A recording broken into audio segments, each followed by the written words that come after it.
The Jane Davenport Mermaid Texture Brushes are great whether you're a mixed media artist or just a regular watercolorist. You can use these texture brushes to create amazing texture and designs in your projects. When you get the Mermaid Texture Brushes, there are 3 brushes that are included in the set. Each brush has a tail that has a beautiful texture cut into it.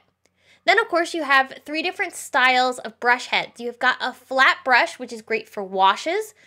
You also have a round brush, which is great for doing a lot of your coloring and painting. It also works especially well with watercolors. And then we have an angled brush, which is great for doing more washes and also getting into those corners very easily. You can use these brushes with any medium.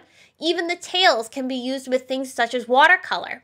Here's a look at some acrylic projects where you take some acrylic paint and drag the tail through that and you get a really fun textured design. Of course, the more paint you apply down onto your project, the thicker the texture will be, and that creates some really fun designs. Watercolors, like I said, work great with this as well.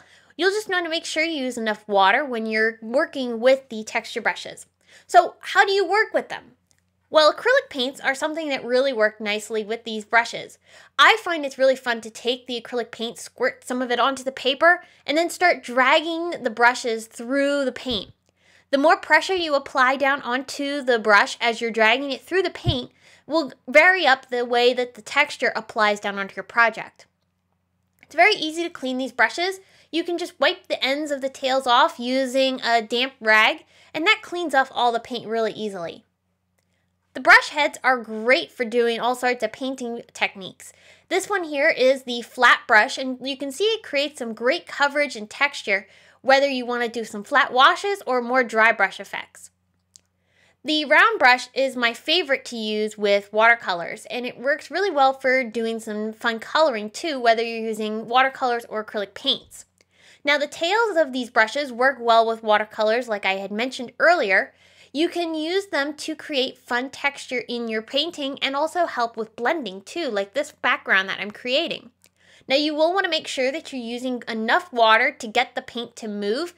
As you're working with these brushes, you'll be able to tell how much water you need, and you can always dip your brush into the water to create additional water effects.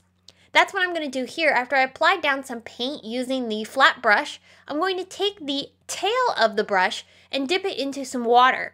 That will allow me to drag this through the watercolor that I've already applied down, which has more of a dry brush appearance.